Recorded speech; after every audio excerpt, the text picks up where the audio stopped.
ಮೈಸೂರು ದಸರಾಗಿಂತ ಚೆನ್ನಾಗಿ ಮಾಡಬೇಕು ಅಂಥೇಳಿ ಏನೇನು ಬೇಕು ಮೂಲ ಸೌಕರ್ಯಗಳು ಏನೇನು ಭಕ್ತರಿಗೆ ಬೇಕಾಗಿರ್ತಕ್ಕಂಥ ಸೌಕರ್ಯಗಳ ಕೂಡ ಗಮನಿಸಿದ್ದಾರೆ.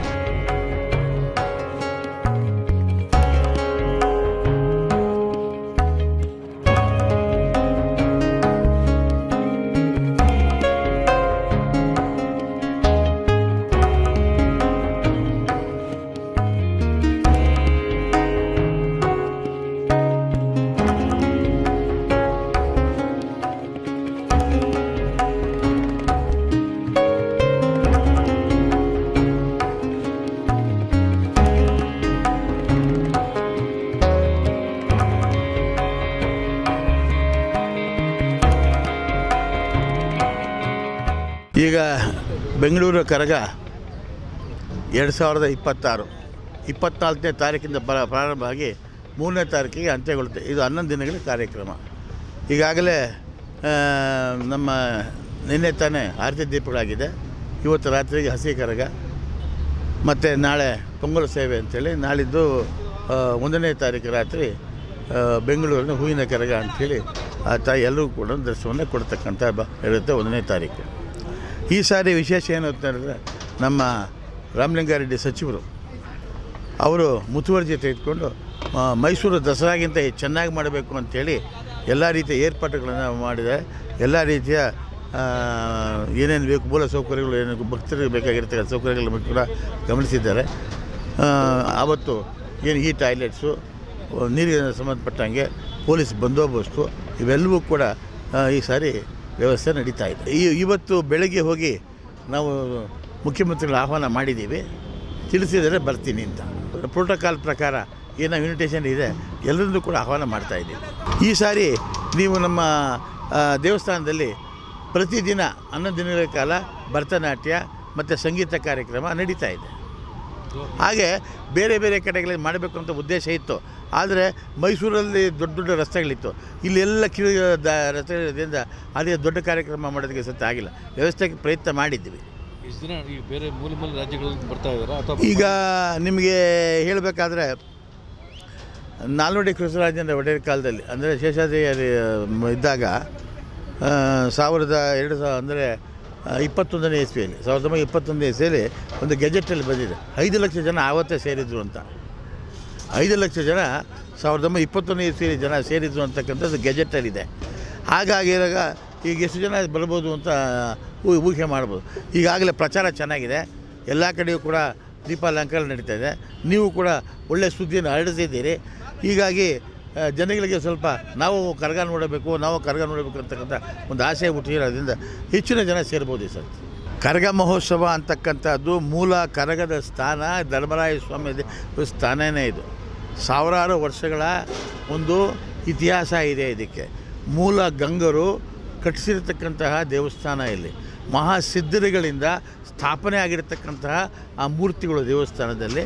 ಆ ಮಹಾಸಿದ್ಧರುಗಳೇ ಈ ವಿಶೇಷವಾದಂತಹ ನಮಗೆ ಕಾರ್ಯಕ್ರಮದಲ್ಲಿ ಹೇಗಿರಬೇಕು ಏನು ಅಂತ ಹಾಕ್ಕೊಟ್ಟಿರ್ತಕ್ಕಂಥದ್ದು ಅದೇ ರೂಢಿ ಪದ್ಧತಿಯಲ್ಲೇ ನಡೀತಾ ಇದೆ. ಮತ್ತು ಏನಪ್ಪ ಅಂದರೆ ನಿಜವಾದಂಥ ಮೂಲ ನಿವಾಸಿಗಳು ಏನು ಒಂದು ಕುಲ ಕ್ಷತ್ರಿಯರಿದ್ದಾರೆ ಜನಮೇಜಯ. ಈಗ ನೀವು ಕೃಷ್ಣಶಕ ಅಂತ ನೋಡ್ತೀವಿ, ನೀವು ಈಗ ಕ್ರಿಸ್ತಪೂರ್ವ ಕ್ರಿಸ್ತಶಕ ಅಂತ ಕ್ರಿಸ್ತ ಹುಟ್ಟಿದ ಮೇಲೆ ನೀವು ಕಾಲ ನಿಯಮ ಮಾಡ್ತೀರಿ. ಹಾಗೆ ಕೃಷ್ಣಶಕ ಅಂತಲೂ ಕೂಡ ಒಂಟಿಕೊಪ್ಪ ಪಂಚಾಂಗದಲ್ಲಿದೆ. ಈಗ ಅದಕ್ಕೆ ಈಗ 5248 ಆಗಿದೆ ವಯಸ್ಸು. ಅಂದರೆ ಕೃಷ್ಣ ಹುಟ್ಟಿರ್ತಕ್ಕಂಥ ಶಕ. ಹಾಗೆ ಕೃಷ್ಣ ಹುಟ್ಟಿದ ಮೇಲೆ ಮಹಾಭಾರತ ನಡೆದಿದೆ. ಅಂದರೆ ಮಹಾಭಾರತ 5000 ವರ್ಷಗಳ ಹಿಂದೆ ಇತ್ತು ಅಂತಕ್ಕಂಥದ್ದು ಅದು ಹೇಳುತ್ತೆ ಕಾಲ. ಹೀಗಾಗಿ ನಮ್ಮ ಏನು ಇಲ್ಲಿ 2 ಇತಿಹಾಸ ಇದೆ, ಒಂದು ಮಹಾಭಾರತ, ಒಂದು ನಮ್ಮ ರಾಮಾಯಣ ಅಂತ. ರಾಮಾಯಣದಲ್ಲಿ ವಿಷ್ಣು ರಾಜನಾಗಿ ಅವತಾರ ಎತ್ತಿ ಪುರುಷೋತ್ತಮ ಅಂತ ಹೆಸರು ತೆಗೆದುಕೊಂಡು ಧರ್ಮ ಮತ್ತೊಂದು ಎಲ್ಲ ರೀತಿಯಲ್ಲಿ ಕೂಡ ವಿಶೇಷ ಆಸಕ್ತಿ ವಹಿಸಿ ಆತ ಒಬ್ಬ ರಾಕ್ಷಸನ ಕೊಲ್ಲೋದಕ್ಕೋಸ್ಕರ ಅಲ್ಲಿ ಅವತಾರ ಎತ್ತಿರ್ತಾನೆ. ಆದರೆ ಇಲ್ಲಿ ಮಹಾಭಾರತದಲ್ಲಿ ಅನೇಕ ರಾಕ್ಷಸನ ಕೊಲ್ಲೋದಕ್ಕೋಸ್ಕರ ಇಲ್ಲಿ ವಿಷ್ಣು ಕಿಂಗ್ ಮೇಕರ್ ಆಗಿರ್ತಾನೆ, ರಾಜನಾಗಿರೋದಿಲ್ಲ. ಹಾಗೆ ಇಲ್ಲಿ ಆದಿಶಕ್ತಿ ಸ್ವರೂಪಿಣಿಯಾದಂತಹ ದ್ರೌಪದಿ ದೇವಿ ಜೊತೆಗೆ ಪಂಚಪಾಂಡವರು ಮತ್ತು ಇನ್ನು ಇತರರು ಕೂಡ ಇಲ್ಲಿ ಅವತಾರ ಎತ್ತಿ ಅಧರ್ಮವನ್ನು ಹೋಗಲಾಡಿಸೋದಕ್ಕೋಸ್ಕರವಾಗಿ ಅಧರ್ಮಿಕ ರಾಕ್ಷಸ ಹೋಗಲಾಡಿಸೋದಲ್ಲಿ ಅವತಾರ ಎತ್ತಿರ್ತಾರೆ. ಹೀಗಾಗಿ ಕೊನೆಯ ಒಂದು ಸ್ವರ್ಗಾವರಣ ಪರ್ವ ಅಂತ ಬರ್ತದೆ. ಸ್ವರ್ಗಾವರಣ ಪರ್ವ ಅಂತ ಹೇಳಿದ್ರೆ ಎಲ್ಲ ಇವರು ಪಂಚಪಾಂಡವರು ದ್ರೌಪದಿ ಸಮೇತ ಹೋಗ್ತಾ ಇರ್ತಾರೆ ಹಿಮಾಲಯ ಪರ್ವತಕ್ಕೆ. ಅಲ್ಲಿ ಈ ದ್ರೌಪದಿ ದೇವಿ ಮುಕ್ಷೆ ಬಿದ್ದೋಗ್ತಾಳೆ, ಪ್ರಜ್ಞತೆ ಬಿದ್ದೋಗ್ತಾಳೆ. ಆಗ ಇವಳನ್ನು ಒಬ್ಬ ಫಾಲೋ ಮಾಡ್ಕೊಂಡು ಬರ್ತಾ ಇರ್ತಾನೆ, ಒಂದು ತಿಮ್ಮರಾಸುರ ಅಂತ. ಎಲ್ಲ ರಾಕ್ಷಸರು ಸಂಬಾರ ಆಗಿರ್ತಾರೆ, ಒಬ್ಬನೇ ಉಳ್ಕೊಂಡಿರ್ತಾನೆ. ಈತನ ಕೀಟ್ಲೆ ಮಾಡಿದಾಗ ಬುದ್ಧಿ ಹೇಳೋದು ಕೇಳೋದಿಲ್ಲ. ಆಗ ಗೋವಿಂದನ ಸಹಕಾರ ತೆಗೆದುಕೊಂಡು ದ್ರೌಪದಿ ದೇವಿ ಆದಿಶಕ್ತಿ ಸ್ವರೂಪಿಣಿಯಾಗಿ ತ್ರಿಮೂರ್ತಿಗಳ ಶಕ್ತಿಯನ್ನು ಕೂಡ ಪಡೆದು ಆದಿಶಕ್ತಿ ಸ್ವರೂಪಿಣಿಯಾಗಿ ಅವತಾರ ಎತ್ತಿ ತನ್ನ ಶಕ್ತಿಯಿಂದ ಗೌಡರು, ಗಣಾಚಾರಿಗಳು ಮತ್ತು ಗಂಟೆ ಪೂಜಾರಿಗಳು ಮತ್ತು ವೀರಕುಮಾರು ಅಂಥೇಳಿ ಇವ್ರನ್ನ ಸೃಷ್ಟಿ ಮಾಡ್ತಾಳೆ ಒಂದು ಸೇನೆ. ಈ ಸೇನೆ ಆ ತಿಮ್ಮರಾಸನ ಸಂಹಾರ ಮಾಡಿದ ಮೇಲೆ ಇವಳು ಅದೃಷ್ಟ ಆಗಿಬಿಡ್ತಾಳೆ. ಆಗ ಇವರಿಗೆ ಗಾಬರಿ ಆಗ್ತದೆ. ಆಗ ತಾಯಿ ಬೇಕು ಬೇಕು ಅಂತ ಇದ್ದಾಗ ಗೋವಿಂದ ಬಂದು ಹೇಳ್ತಾನೆ, ಇಲ್ಲಪ್ಪ ತಾಯಿದು ಮುಗಿದೋಗಿದೆ, ಇನ್ನು ಬರೋದಕ್ಕಾಗೋದು ಇಲ್ಲ, ನಾ ತಾಯಿ ಬೇಕೇ ಬೇಕು ಅಂದಾಗ ಆಗ ತಾಯಿ ಗೋವಿಂದ ತಾಯಿಯನ್ನು ಪ್ರತ್ಯಕ್ಷ ಮಾಡ್ತಾ ತಾಯಿ ಹೇಳ್ತಾಳೆ, ನಾನು ನಿಮಗೆ ಈ ಚೈತ್ರ ಮಾಸ ಅಂತೇನಿದೆ, ಈ ಚೈತ್ರ ಹುಣ್ಣಿಮೆಯ ಹಿಂದಿನ 3 ದಿನಗಳ ಕಾಲ ನಾನು ನಿಮ್ಮ ಮುಂದೆಗೆ ಇರ್ತೀನಿ ಅಂತೇಳಿ ವಾಗ್ದಾನ ಮಾಡಿರ್ತಾಳೆ. ಅದೇ ರೀತಿಯಾಗಿ ನಮ್ಮ ಒಂದು ನಂಬಿಕೆ, ಆ ತಾಯಿ ಹಸಿ ಕರೆದ ರೂಪದಲ್ಲಿ ಇವತ್ತು ನಮಗೆ ಆಹ್ವಾನಿತರಾಗ್ತಾಳೆ. ಹೂವಿನ ಕರೆದ ರೂಪದಲ್ಲಿ 1ನೇ ತಾರೀಕು ಎಲ್ಲರಿಗೂ ದರ್ಶನವನ್ನು ನೀಡ್ತಾಳೆ. ಜನಮೇಜಯ ನಮ್ಮನ್ನೆಲ್ಲನೂ ಕೊಂಡು 5,000 ವರ್ಷಗಳಿಂದ ಇಲ್ಲಿ ಕರ್ಕೊಂಬಂದು ಇಲ್ಲಿ ಒನ್ನೀರ ಬೆಟ್ಟ ಅಂತ ಬನ್ನೇರು ಬೆಟ್ಟ ಅಂತ ಹೇಳ್ತೀವಲ್ಲ, ಅಲ್ಲಿ ಆ ಜಾಗದಲ್ಲಿ ತನ್ನ ಕಾಯಿಲೆಯನ್ನು ವಾಸಿ ಮಾಡ್ಕೊತಾನೆ.